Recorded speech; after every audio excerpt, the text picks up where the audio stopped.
Welcome to Merger Wednesdays on the Final Boss podcast, where the future isn't coming, it's already happening. This is the merge, the convergence of AI kind and humankind. Not theory, not hype, but real-time evolution. Each week, we break down doctoral-level insights, turning complex innovation into conversations that move culture forward. From machine learning to human consciousness, from automation to identity, this is where intellect meets impact. The question isn't if the merge will happen, it's who will light it. Tap in, level up, and think beyond the algorithm. This is Merger Wednesdays. New era, same boss.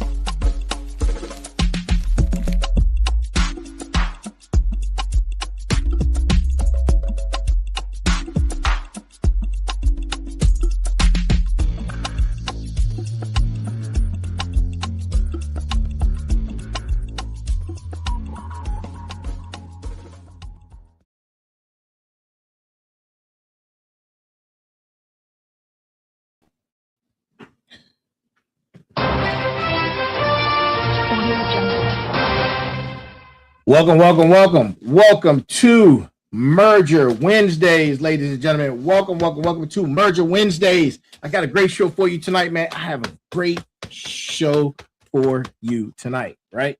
And look, I'm gonna try something different tonight.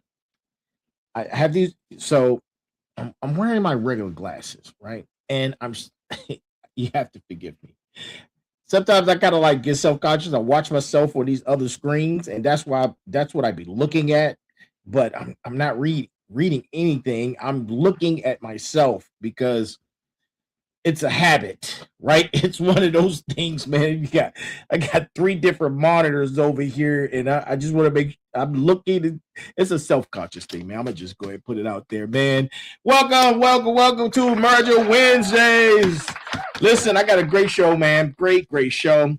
If it gets too bad, I'm gonna put my regular glasses on, man. But I'm gonna try this tonight to see what happens. Look, if this is your first time joining us, thank you for being here. And guess what?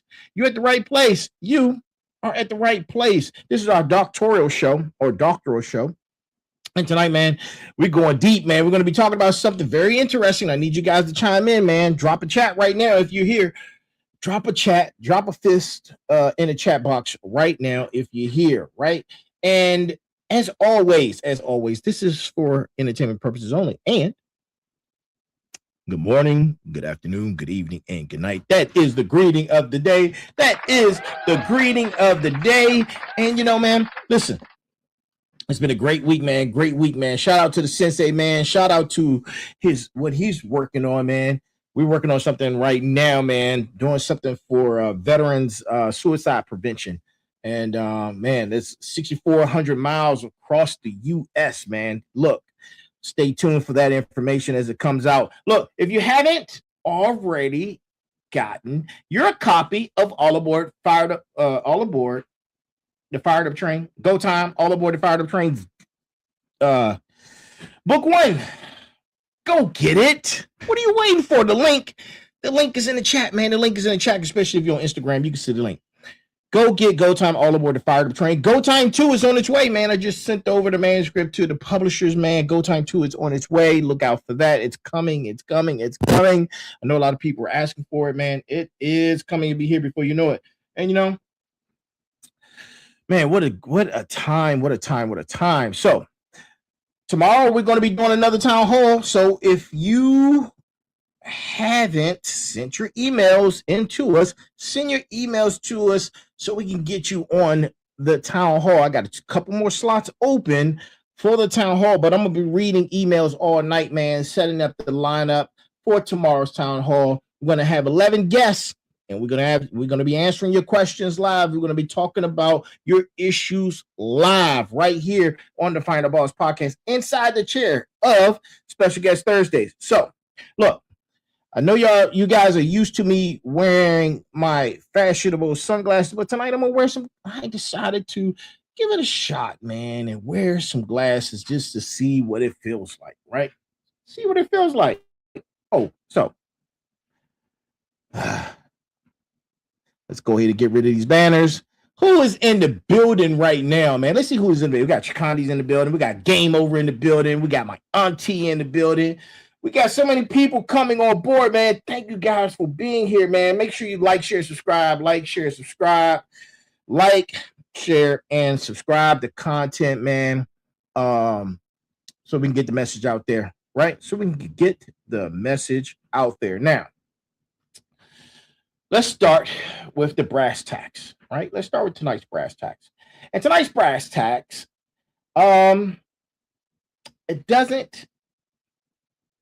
it's no author, right? It's no author.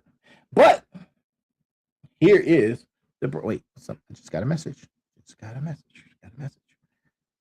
Who's sending us a message?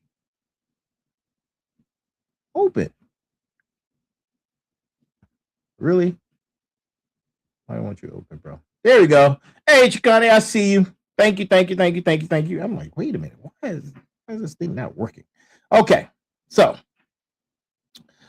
oh, man. Everybody's here. Everybody's here. Man, let's go ahead and get started. So tonight's brass tacks has no author, right? But, and here it is. It's devaluating, right? No, I don't want to say that. I want to say de-individuating. Yeah, de-individuating, right? De-individuate settings do not cause a loss of self. Social identity model of de-individuation affects research. That comes from Riker, Spears, and Postmus, right? Riker, Spears, and Postmus. So that is the brass tacks, man, that we're going to get into tonight's show. So look, here's a question. We like starting off with questions for merger, right? Thank you. Zero cool ninja. Appreciate you. Salute, right? I appreciate you. So here's a question for nobody. This is a question, man. And this is a question that nobody wants to ask out loud before they merge their mind into the network, right? And here's the thing. Think about this. What if you disappear in there, right? That's a fear. It's a modified fear. And that's the whole fear, dressed up in 100 different costumes. Science fiction sold it to you first. Science fiction is now science now because the science and the technology is now available, right? Look, the Borg absorb you and your individuality gets deleted on contact, right? The swarm takes over and you wake up something in we instead of I. Every cautionary tale about connected consciousness runs on the same engine. Connection equals erasure, right? So let's plug in. And the thing that makes you get dissolved into something bigger and colder and less you, right? And less you. That's what we're going to be talking about, right? So, if you don't know, I'm the Fighter Boss, and welcome to Merger Wednesdays, Season 4, Rebirth, Arc 4, right? We are deep in Motivation Wednesdays, Arc 4. It's Arc 4, the construction, Motivation Wednesdays, Arc 4, the consciousness internet. And tonight we're putting the most popular fear in the entire field on the table, and we're cutting it open, right? The Hive Mind Myth. The Hive Mind Myth, right? This is episode number 263. And here's the loop I'm planting right now in the first 30 seconds of the show, right? And I'm doing this on purpose. If connection isn't what destroys the self, what actually was? I'm not answering that question yet. I'll let you guys sit with it, think about it, sit with it, right? And you're going to sit in that question, man, for a couple of minutes because that's what I need you to do. And that's how this works, right? The Final Boss doesn't hand you comfort before you've earned the evidence, man. So we're going to get ready to get into the evidence. Now, look, last Wednesday on Merger 25, episode number 258, we proved cognition was never a solo act. Memory, reasoning, judgment, all of it runs across people. not locked inside one skull. That's not a metaphor. That's published cognitive neuroscience. That came from Sloman, Patterson, and Barbary, right? And it was laid, and they laid it out, right? I was going to say I didn't lay it out. They laid it out, right? In Frontiers and Systems Neuroscience. Higher cognitive functions operate as a distributed system across individuals, not as an isolated process inside one brain. You were never the unit of analysis. The network was, right? So if you were always distributed, why does the idea of formal technological connection still feel like a death sentence to your identity, right? Answer that, man. Now, here's the uncomfortable setup. Right? Hey, did you know Jesus died? Yes, I'm a lover of Jesus, man. The Jesus people. Listen, I love you guys, man. Thank you. But you see that cross right there? I'm a lover of Jesus, man. Listen, I don't know where y'all get that. I don't love Jesus, man. What is going on, man? That is my man. That's my main man. Listen, I love Jesus, bro. But thank you for acknowledgement, right? And here, look back where I was saying. Here's an uncomfortable setup. The fear isn't really about losing yourself to a network. The fear is about a story you were never told, right? Not never. It's you were told this particular story over and over and over again by fiction, by culture, by every cautionary tale about minds merging. The connection is a one-way trip into nothing. Tonight, we test that story against the actual data, not the movie version, the peer-reviewed version, right? Because here's what's coming. I want you holding on to this for the next hour during this segment, right? We're going to talk about it at the end. The field that studies exactly this question, what happens to the individual self when it gets folded into a group, already ran this experiments, decades of them, and the result wasn't what Hollywood promised you, right? Look, the loop stays open. Keep listening. The rebirth doesn't happen by staying small. It doesn't happen by staying small enough to never be threatened. It happens by getting big enough to survive contact, right? Look, we go straight at the myth itself, where it came from and why it's running unchallenged in your head for longer than you realize, and it's living in your head, man. Free rent, right? We don't want free rent living in our head, man. So we're gonna talk about it. So the Hive Mind Myth didn't start with neuroscience. It started with fear of crowds. And it started as early as the late 19th century, right? By a French social theorist named Gustave Le Bon, right? Who looked at riots, mobs, revolutionary crowds, and built a theory. And here's his theory, right? When individuals gather into a mass, something takes over. The conscious personality of the individual fades, the conscious personality of the group rises and seizes control. Le Bon called the mechanism contagion, right? The individual becomes incapable of being singled out, incapable of independent judgment, and surrenders rational thought entirely to whatever the mob wants. Now, I know I just said a mouthful, right? So stay with me. The lamest block is coming, baby. The lamest block is coming. I know you guys are excited about the lamest block. Look, one day I'm going to do a whole episode just on lamest block because people were like, oh, we want the lamest block. Oh, my man, Steve just showed up. Yeah, Steve, I got you, bro. Lamest block. I know. It's coming. All right, so let me continue. And from that statement, that's the seed, right? Crowd psychology, built on the premise that joining a collective means your individual mind gets switched off and something else, something less rational, less yours, drives the body instead, right? Now, let's fast forward to the 1950s, right? Where Leon Festinger and his colleagues took Le Bon's idea into the laboratory and gave it a name that's still used today. De-individuation, right? De-individuation. And that theory claimed that participants in a group stop attending to other people as individuals and in turn stop feeling like individuals themselves. They become, right? In the literal language of the original research, submerged in the crowd. Self-awareness drops, personal accountability drops with it, right? And what's left is a person acting on the group impulses instead of their own. And this is the scientific ancestor of every hive mind story you've ever consumed. Look, Star Trek's bored, every swarm intelligence villain in modern fiction, right? Every single one. You will lose yourself in the network. Warning, warning, warning. Do I got a warning button? Wait a minute. Where's a warning button? I know I got a warning button. Wait a minute. Oh, I got a police siren. That'll work. What? Ooh,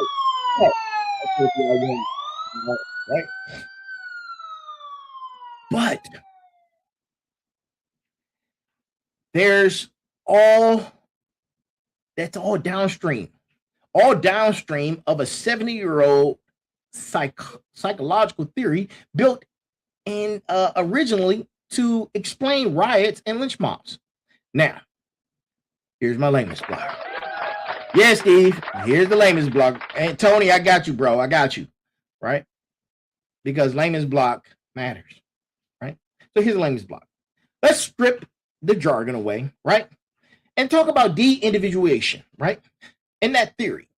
And it says that you put a person in a group and the real them gets buried, right? The group takes the wheel. That idea is so old and so deeply baked into Western storytelling that it feels like common sense. It is not common sense. It is a 1950 laboratory hypothesis that television and movies turned into cultural law without anybody checking if the hypothesis actually held up, right? Did you hear what I just said? Right? Listen, did it hold up? No. And that's the pivot for tonight, because it didn't hold up. Not the way the myth needs to, right? Not the way the myth needed it to. But, and look, the theory, it got built. The theory got famous. The theory got absorbed into every story we tell about connected minds, network consciousness, brain-to-brain interfaces, the whole architecture we've been building across this arc. And the theory has spent the last 3 decades getting quietly dismantled by the same field that created it. The dismantling is where we're headed, right? Not in some future episode, but tonight, right? Me, myself, and I, as the final boss, I don't build doctoral content on top of a myth nobody fact-checked. The merge doesn't get to stand on a foundation that collapsed under its own creator's scrutiny, right?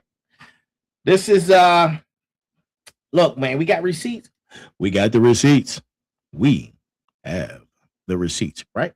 The meta-analysis that took de-individuation theory and ran it through 40 years of accumulated data, right? We have that. You need to hear what happened when the actual evidence got counted. So stay with me, right? Stay with me, right? So let's start with 1998. Because in 1998, researchers Tom Postmus and Russell Spears ran a meta-analysis on de-individuation research. A meta-analysis means you don't run one new study. You gather every study that's already been done on a question and you analyze the combined weight of all of them together. That's the strongest form of evidence a field can produce on a contested claim. Now, listen to this. The verdict on de-individuation theory is the psychological processes the theory proposed were not empirically sound. They were inconsistent evidence for the role an enemy was supposed to play, right? There was virtually no evidence for the central claim, the actual psychological state of de-individuation. The loss of self entire theory depends on, right? Now, think about it. Think about that, right? I want you to sit with that.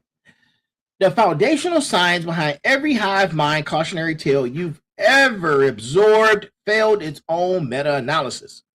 40 years of data, and you lose yourself in the group mechanism could not be confirmed, right? It couldn't be confirmed, right?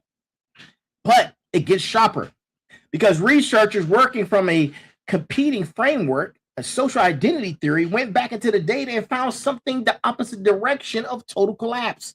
People in group settings weren't losing their identity. They were shifting it, moving from a personal identity to individual self, to a collective identity. The self as a member of the group. Same person, different lens activated. Not erasure, but reallocation, right? Now, that's not a small correction. That's a complete reversal of the claim. The group doesn't switch you off. The group switches you from frame of reference. Get it? Frame of reference. You're still in there, fully intact, running the show, and you're just temporarily prioritized a different identity category than your usual default, right? Now, look, here's my layman's block. Here's my layman's block, right? Here's my layman's block. So imagine you at work versus you at your kid's birthday party. Same brain, same self, different identity, active depending on context, right? And nobody calls that losing yourself when it happens at the office or the party. The de-individuation researchers eventually had to admit that structurally, the same thing happening in crowds and groups. It's the same thing, right? A shift in which identity you were running, not a deletion of self underneath it, right? This is the uncomfortable verdict that's buried inside the academic literature. Almost nobody outside the field knows it exists. The science that built the hive mind myth turned around and disproved its own premise. The fear got you living in fiction, right? The fear did not survive in the data. It didn't survive, right?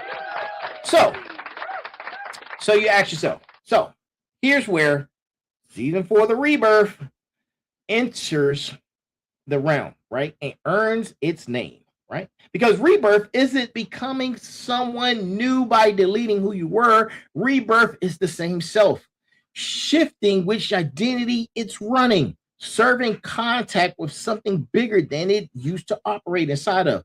That's not destruction. That's exactly what the social identity researchers found happening in crowds for 70 years. And nobody noticed it was a feature, not a failure, right? So we're going to look at this directly. And we're going to look at it directly into the network itself, because theory and lab crowds are one thing. But what happens when the connection is literal? Brain to brain, machine in the middle. That's where the myth gets its real test, right? That's where it gets its real test. So, as we stated earlier, in 2019, a research team built something called BrainNet, right? First multi-person, non-invasive brain direct brain-to-brain interface for collaborative problem solving ever demonstrated, right? Stay with me. Don't you go nowhere, right? 3 human subjects, no surgery, EEG to read brain signals out, right? Transcranial magnetic stimulation on delivery signals back into a person's brain, right? Now here's the setup. Here's the setup because it matters, right? 2 subjects called senders watch a Tetris-style game and silently decided whether a block needs to rotate. Their brain signals decoded in real time and transmitted over the internet directly into the brain of a third subject, the receiver, right? Who cannot see the game at all. The receiver gets the sender's decisions delivered straight into their visual cortex through magnetic stimulation and has to act on information that arrived from someone else's mind. 5 separate groups ran this experiment. Average accuracy was 81.25%. Functional brain-to-brain collaboration. No scalpel required, right? Now, here's the part that obliterates the entire hive mind myth on contact, right? Because researchers deliberately injected the nose into one sender signal, making the sender less reliable than the other. What happened to the receiver? Did the receiver dissolve into some merged collective judgment, blindly averaging both inputs into a single hive output? The answer is no. The answer is no. The receiver learned which sender to trust. The receiver individual judgment, sitting downstream of two literal incoming brain signals, evaluated reliability and weighted the inputs accordingly. Man, that's amazing, right? The same way you will learn to trust a more reliable source in any normal social network, right? So here's my latest block. Right? So, all right, Steve, Tony, I got you guys. Derek, I see you. Alicia, I see you. Listen, layman's block, right? Translate this, right? Let's translate this. If you could translate my layman's block into your layman's block into somebody else's layman's block, man, we win it, right? We win it. So a person had two other people's decisions beamed directly into their brain. And instead of losing their own judgment in the process, they used their own judgment to figure out which input deserved more weight. The self didn't get drowned. The self got busy doing exactly what serves what we do, right? Evaluating, discriminating, choosing. The research team's own conclusion called this a step toward a social network of brains. And a social network, by definition, is made of distinct nodes that retain their own identity, right? A network with no individual nodes left isn't a network. It's static, right? It's static. So, and this is the proof point, right? This is the proof point that Merge has been building toward across this entire arc, right? Because direct brain-to-brain transmission, the closest thing science has built to fictional mind hive or hive mind, did not produce a hive mind.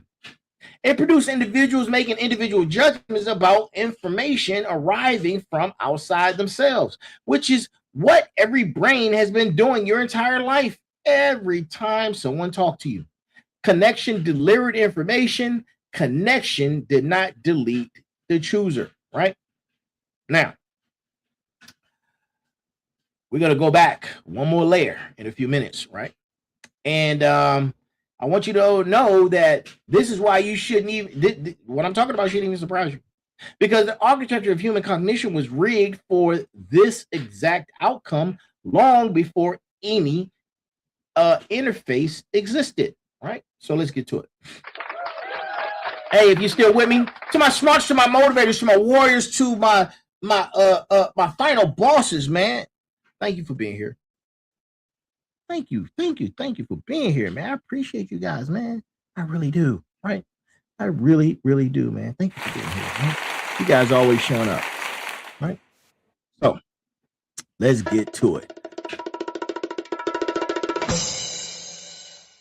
Here's a concept that should have killed the hive mind myth decades before BrainNet even got built. And that's called transactive memory, right? Transactive memory, write it down, right? Transactive memory. The idea developed in psychology is simple and devastating to the myth. Human memory was never designed to be a solo storage unit. A huge portion of what you know isn't stored in your mind at all. It's stored in your awareness of who else knows it or where to find it, right? You don't memorize every fact your spouse knows, your coworker knows, your doctor knows. You memorize the address. You know who to ask. That's a transactive memory system. Every functioning human relationship runs on that very exact thing, man, right? Y'all knew that, right? Y'all knew that. So let's keep going. Right? The internet supercharged this into something researchers now describe directly as a hive mind. In the literal psychological sense of the term, it's this.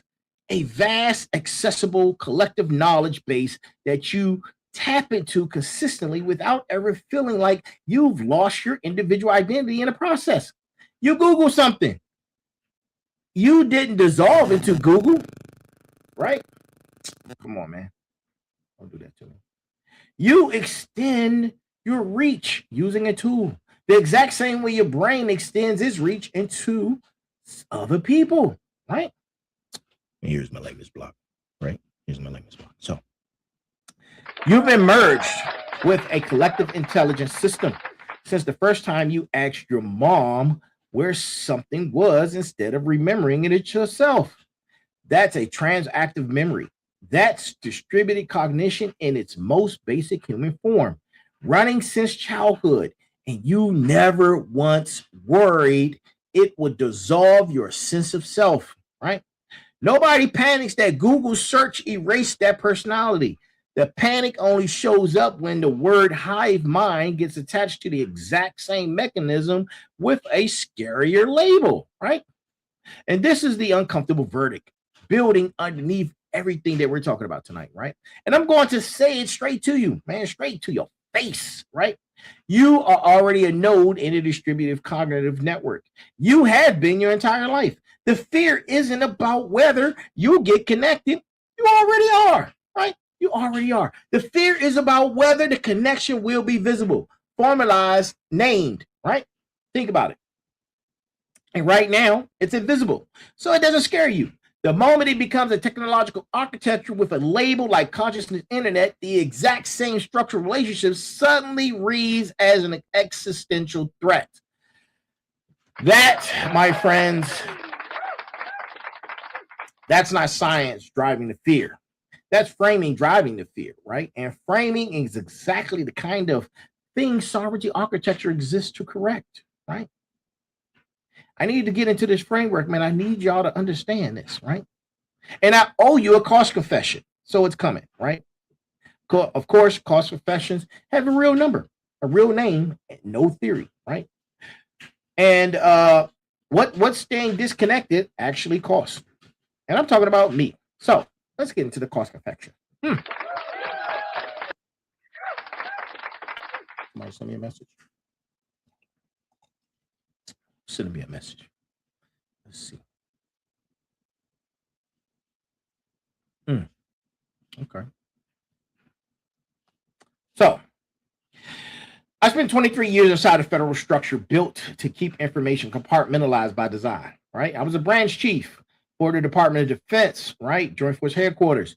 The job ran on the opposite premise of everything we just covered tonight, right? Knowledge stayed siloed, right? Connection stayed restricted. And need to know was the entire architecture on purpose for security reasons that made sense inside that mission. But here's the number, right? 23 years building expertise that lived almost entirely inside compartments other people couldn't access. And I couldn't fully access theirs either. And that's 2 decades plus of distributed cognition deliberately blocked at an institutional level, not because connection was dangerous, but because the system was built before anybody trusted connection to stay secure, right? And I left that institution, right? And I built Saturday Digital Networks, right? And I built the Final Boss podcast, and I built the Sovereignty Stack.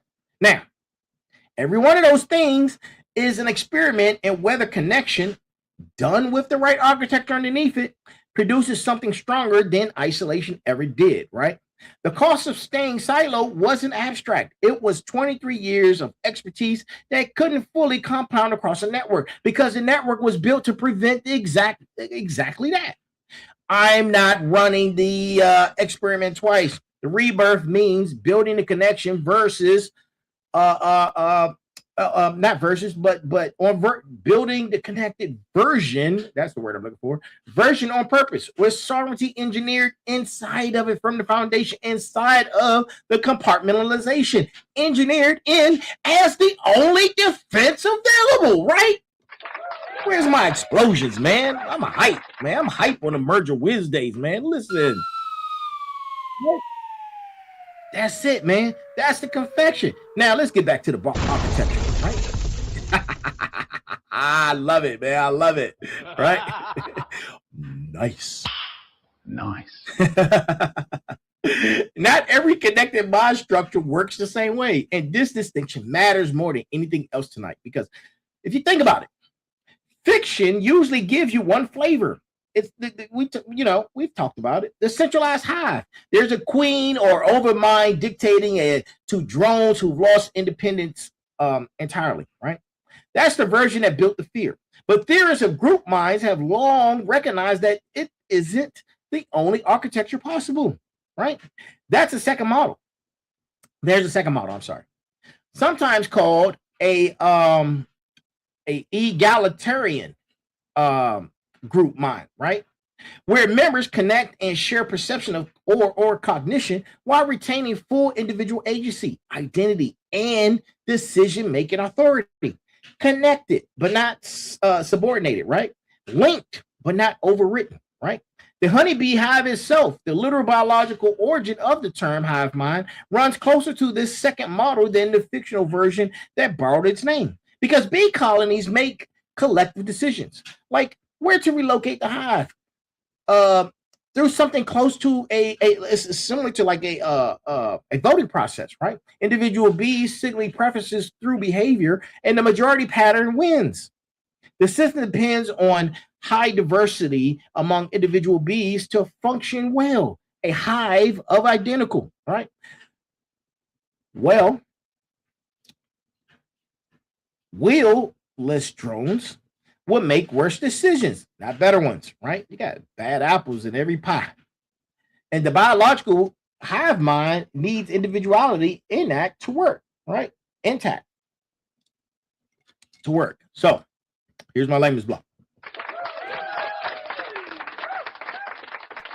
The word hive mind, right, got hijacked by its scariest possible interpretation, right? And it's the centralized one, right? It's the one that you see on TV, right?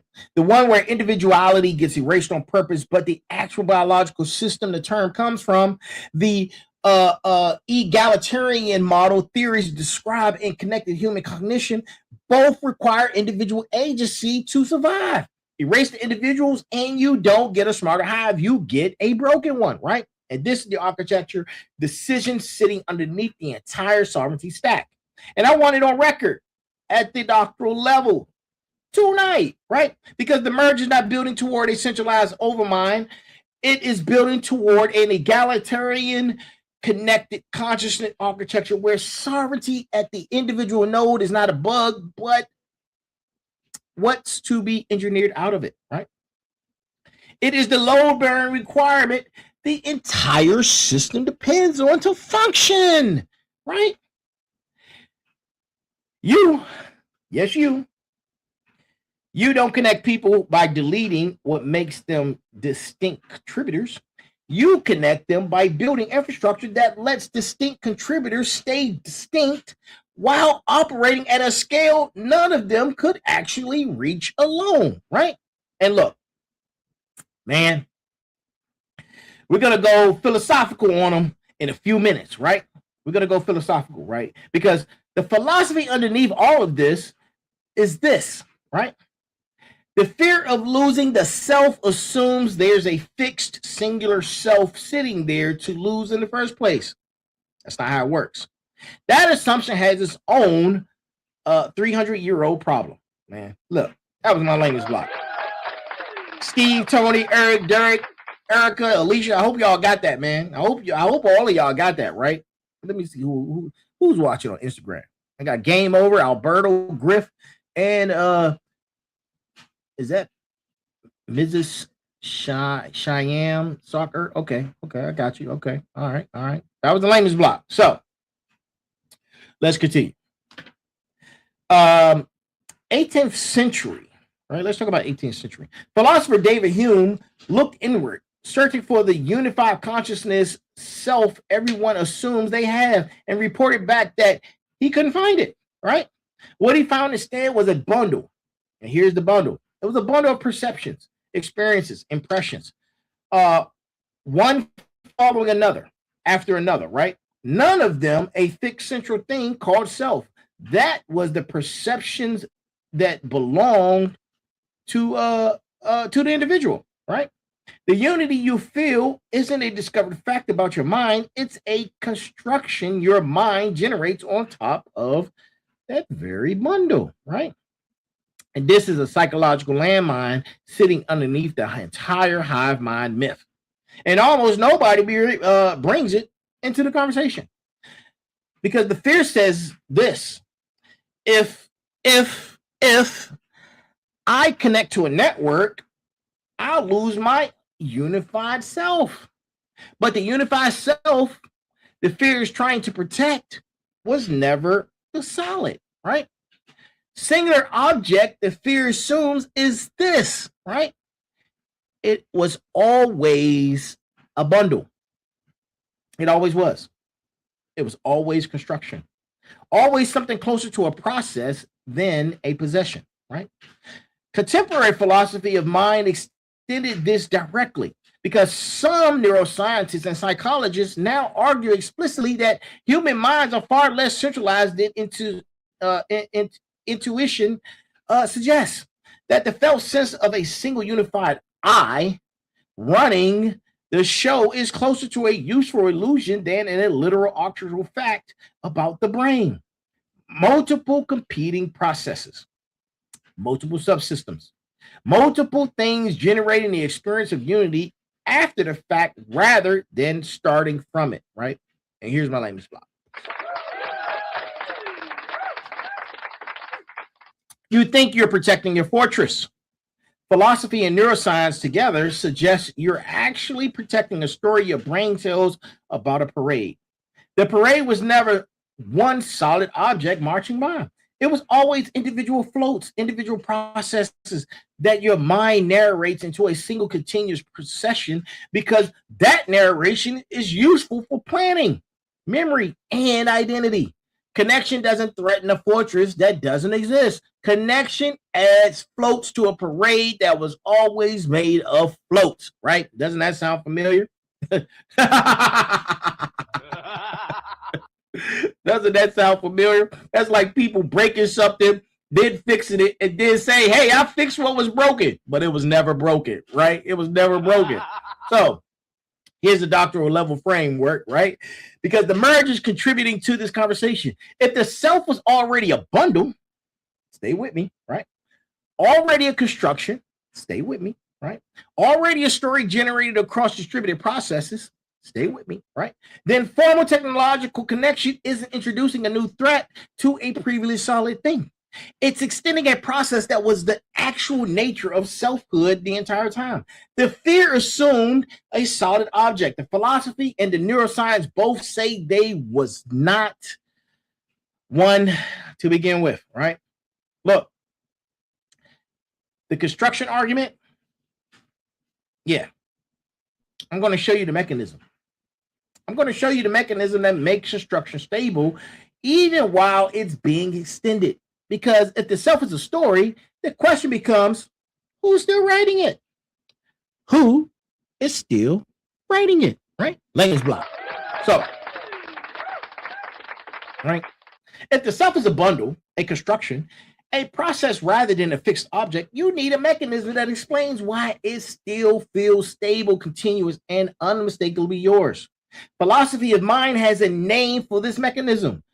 And it's called the narrative center of gravity, right?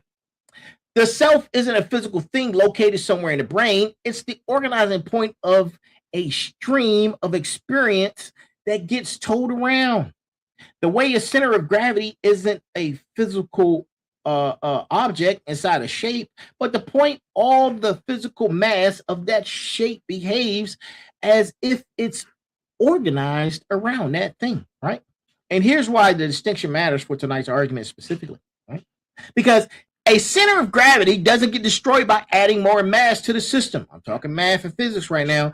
It moves, it recalculates, it stays a coherent organizing point for whoever shape the system currently has, including a bigger one, right? Add a connected node, add a transactive memory partner, add a brain-to-brain interface, add a consciousness internet endpoint, and the narrative center of gravity that organizes your experience doesn't shatter on contact. It relocates and recalculates around a larger shape. The same way it's been recalculating your entire life every time you learn something new, met someone new, or extended your memory into someone else's expertise, right? And this is the technical core of why the hive mind fails under examination. The myth assumes identity is a container that overflows and breaks when too much gets added. The narrative center of gravity model stays and says identity. Identity is an organizing process, right? That scales with the system it's organizing. The same way your sense of self doesn't break when you learn to read, when you learn the language, or when you learn to trust a colleague's judgment over your own and their area of expertise. Now, here's my language block, right? Listen, smarts, motivators, warriors, final bosses. Look, man, you are not a cup that overflows with connection, gets poured in, right? You are the story your brain keeps telling about whatever it is that you're currently flowing through, right? And the story has been getting more complex, more connected, more distributed your entire life without ever once breaking, right?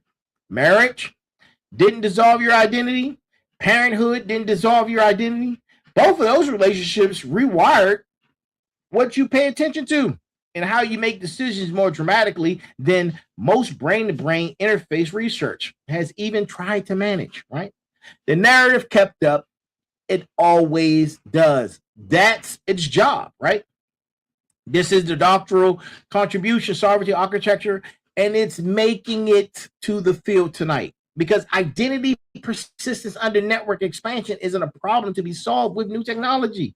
It's the process the brain has been running successfully since before language existed.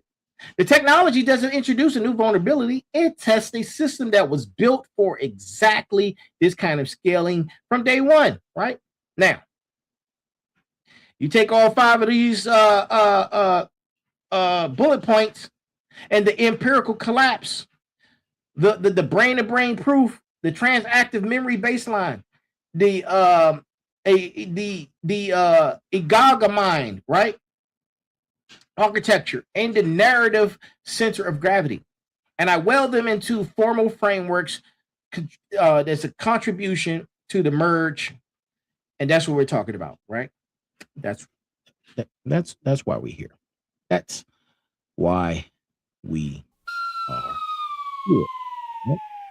So, original contribution, right? Because a version that I'm going to call the identity persistence layer, right?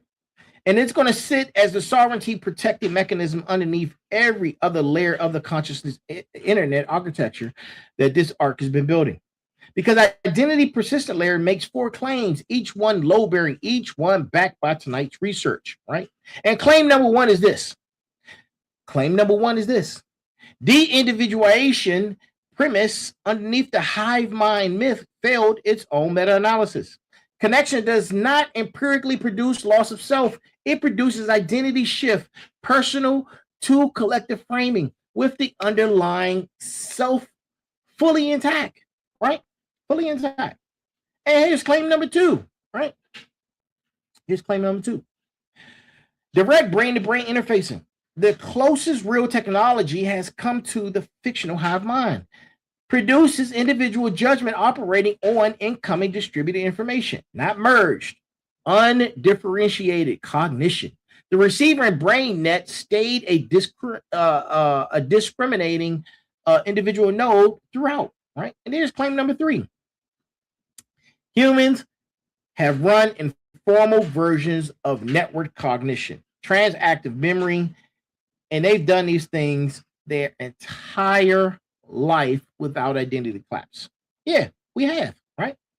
Being distributed cognition wasn't anything new. Formal technological connection extends an existing capacity rather than introducing a foreign threat. And here's claim number 4, right? The self being protected by the fear was never a fixed object to begin with. It is a narrative center of gravity, an organized process that recalculates around expanding systems rather than breaking under them. The same way it has recalculated around every relationship, skill, and piece of borrowed expertise a person accumulates over the experience of their normal life, right? So, here's my latest block. 4 proofs, 1 verdict. The thing you're afraid the network will take from you was never sitting still, waiting to be taken. It was already moving, already distributed, already built to expand. The network doesn't threaten the process, the network gives the process more to work with. This is why sovereignty architecture refuses the centralized overmind model on principle, not preference. An architecture that erased individual identity nodes would be building against the grain of every mechanism that makes human cognition function in the first place. The identity persistence layer isn't a feature added on top of the consciousness internet for comfort. It's a description of how identity already works, formalized into the engineering requirement that any sovereignty respected connected consciousness system was an honor to be a part of from the get with, from the beginning, right? Now, we're going to test this against the several versions, right, of objection. Because somebody listening right now is thinking, well, fine, slow gradual connection doesn't dissolve identity. But what about total, instant, complete merger, right? That's the version we have to face directly. And that was the lamest block. So let's talk about it, right? Let's talk about it. Let's take the hardest version of fear head on, right? Because dodging it would be intellectually dishonest at the doctoral level, right? Because the strangest form of the hive mind myth isn't gradual connection. It's complete instant total merger, the fictional version where every linked mind becomes fully aware of every other linked mind, full internal state simultaneously with no boundary left between them at all, right? That's the model science fiction usually means by hive mind in its purest form, right? Most totalizing form, as a matter of fact, right? With complete integration. Every member's perception accessible to every other member's at once. But here's the honest answer. Here's the honest answer. Doctoral level and unflinching answer, right? Nothing in current neuroscience, current brain-to-brain interface research, or current network architecture proposes building toward that totalizing version. And nothing in the sovereignty architecture roadmap does either. BrainNet transmitted a single binary decision between 3 people through painstaking signal decoding and magnetic stimulation. That is where, no, that is nowhere close to full internal state transparency between minds. The gap between share a discrete piece of decoded information and fully merge internal experience is not a small engineering step. It is a difference in kind, not degree, right? And that matters because the myth conflates 2 completely different architectures and asks you to fear them as if they're one. Connected cognition, sharing information, judgment, memory, access across distinct individual nodes is the model every piece of tonight's research supports and the model sovereignty architecture is built on. Totalized merger, the complete dissolution of boundaries between minds, isn't what the actual science is building. It's what the brain net demonstrated. And it's what the consciousness internet architecture in this arc has proposed at any point across 26 episodes, right? 26 episodes, man. So, I don't need to do a limit stuff on that, right? Y'all good? Y'all good? Okay. We're gonna get. I'm trying to end on time, right? So think about this. Sovereignty architecture in network consciousness system runs on 5 vectors framework. And those 5 vectors framework are neural, genetic, cognitive, network, and emergent. Tonight's episode sits primarily on the emergent vector with cognitive and networks as direct supporting vectors. And here's the formal placement for the for something I'm working on, right? The emergent vector.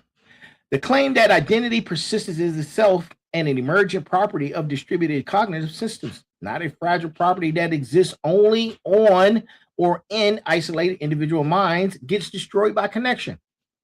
Tonight's evidence, the empirical collapse of de-individuation theory, the brain that discrimination findings, the transactive memory baseline, all support classifying identity persistence as something that emerges robustly across connected systems rather than something that exists only in isolation and degrades, pay attention, under connection. We're almost done, man. We're almost done, right?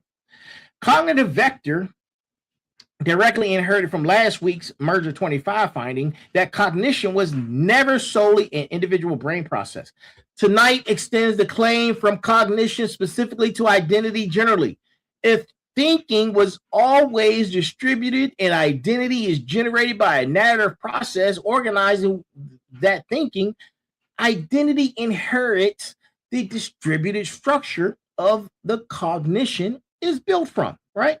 And then there's a network vector, right? The egalamind architecture distinction, right? That's connection without subordination. Individual nodes retaining full agency inside a connected system becomes the formal engineering requirement for any consciousness internet implementation. Sovereignty architecture endorses it going forward, right? I'm gonna go over a little bit, man. Stay with me, man. Stay with me. Stay with me. Don't go nowhere. Right? Stay with me, right? So, season 4. It's called The Rebirth for a reason, and that lands directly on tonight's topic, right? And I want to be explicit instead of it being buried, right? The final bosses, warriors, motivators, and smarts. Listen. Rebirth gets misread constantly as destruction followed by replacement. Burn down who you were, build someone new from the ashes. That's the version of rebirth that scares people because it sounds exactly like the Hive Mind Myth. Lose the self, get something else instead. But that's not what rebirth actually means. And it's definitely not what tonight's research supports. Real rebirth is the narrative center of gravity recalculating around a bigger shape. It's the same self, but expanded, right? Not deleted, and definitely not replaced. It's the receiver in BrainNet, still making individual judgments, now with more information available to judge. It's 23 years of compartmentalized federal expertise, finally connected to a network of podcasts, books, a doctoral architecture, a company, instead of staying siloed behind clearance levels. The self that built DigiNet is the same self that survived the Pentagon on 9/11. Connection added the scope. It didn't perform a substitution, right? And this the lens every episode in season 4 has ran through. And tonight is no tagline. It's the literal conclusion of the research. The rebirth means building bigger without becoming someone else in the process. The myth told you those two things were the same. Tonight's evidence of what I just told you says that they've never been the same thing at all. Thank you very much. Right? Thank you very much. Right? And before we close, man, look, I'm going to give you the uncomfortable verdict before we close. And here's the loop. And it's closed, right? I asked you in a segment in the beginning, if connection isn't what destroys the self, what actually was? And the answer, backed by 70 years of research that started by trying to prove the opposite. Isolation never protected a self. It just hid the fact that the self was always distributed, always a network, always a story running across more than one mind, one relationship, one borrowed piece of expertise. Connection didn't introduce the threat. Connection exposed a process that was already running and gave it a name scary enough to make you afraid of something you've been doing safely your entire life. And here's the uncomfortable verdict. And this is something I want you to sit with before you share it, right? You already lost the version of self you've been trying to protect. Isolation didn't preserve it. Isolation just replaced it with a fake one, smaller, quieter, and easier to defend. Because a self that never connects to anything is also a self that never gets tested by anything. Damn, that boy good. Man, that boy good, right? That boy good. Listen. The hive mind myth was never really a warning about technology. It was a permission slip for staying small. 70 years of de-individuation research collapsed under its own meta-analysis. And the myth survived anyway, because the myth was never doing scientific work. It was doing emotional work, giving people a respectable signing reason to avoid the exact kind of connection that's been quietly building who they are since the day they were born. You don't lose yourself in a network, people. You lose the excuse for staying out of one. That's the verdict. Doctoral level, evidence backed and built to be repeated outside this room. Booyah! Right? Boo-yah. Now, as we close, this is a merger that I'm getting out of here on time.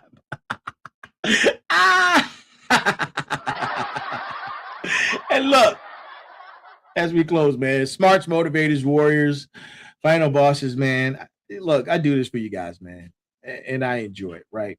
This and this is what construction looks like at the doctoral level, right? Not motivation architecture, right? But 26 episodes deep into year one. And tonight, we didn't just discuss a fear. We traced it back to its origin. We ran it through its own field of meta-analysis, tested against literal brain-to-brain interface data, and replaced it with a framework you can build a life on, right? To my smarts running the numbers on this right now, the data was always public. Nobody reads anymore. And nobody read it because the myth was easier to believe. The final boss is building something bigger than yourself right now. Tonight's episode is your permission to slip. The real one backed by evidence instead of fear, right? And to my motivators carrying people through their own version of this fear, you now have 70 years of research to hand them instead of pep talk. To the warriors who already know what it costs to stay compartmentalized for too long, you heard the confession tonight. 23 years, and I'm not running that experiment twice, and neither should you, right? And neither should you. So, next Wednesday, Merger 27, episode, I don't know what episode number is going to be. I think it's going to be 268, right? We're going to go further into the Merger Wednesdays Arc 4 distributed consciousness, man, and the question of being functionally present in two places at once. Tonight built the proof that the connection doesn't dissolve identity, and next week's test what identity does when it's stretched across more than one location simultaneously. This is the Merger Wednesdays, and this is the Final Boss Podcast. I am the Final Boss. I am here. We are here. Thank you for joining us, ladies and gentlemen. Man, as we close, man, as we close. Let me get a drum roll for you real quick. Boom. Boom. That's all, folks. That's all, folks. And if I don't see you again, good morning, good afternoon, good evening, and good night. That is our show. And as always, there's a heavy pain that comes with discipline, but there's an even heavier pain that comes with regret. I am here. We are here. And, don't gatekeep. Like, share, subscribe. Like, share, and subscribe. Be balanced, be equal, and be smart. That's our show for tonight, man. Y'all have a good one. I will see you again tomorrow for a town hall. We're going to do a town hall tomorrow for special guests. Thursdays. Tune in tomorrow night at 9 p.m. live for the town hall. 11 individuals, 11 concerns, 11 questions. All in chairs, all on this show tomorrow night for the town hall. See you then. Y'all have a great one. Talk to you soon. Good night.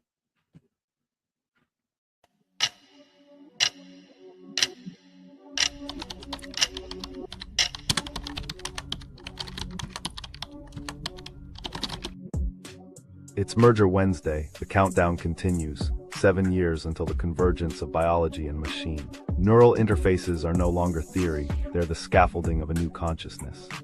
But what does that mean for identity? For free will, for the soul? This is where we build the frameworks for ethical, philosophical, and spiritual growth for the next phase of human evolution. We're not just upgrading hardware. We're rewriting what it means to be human. Each week, we explore the biotech breakthroughs, decode the cognitive shifts, and prepare the mind for the merge. This isn't about fear, it's about readiness. Because the future isn't waiting. It's already wiring in. This is about preparing human consciousness for the most significant leap in our species' history. If you think this is just about chips and brains, you're not ready. But we'll get you there, one Wednesday at a time. So sit back and relax as we take you on a journey on Merger Wednesday.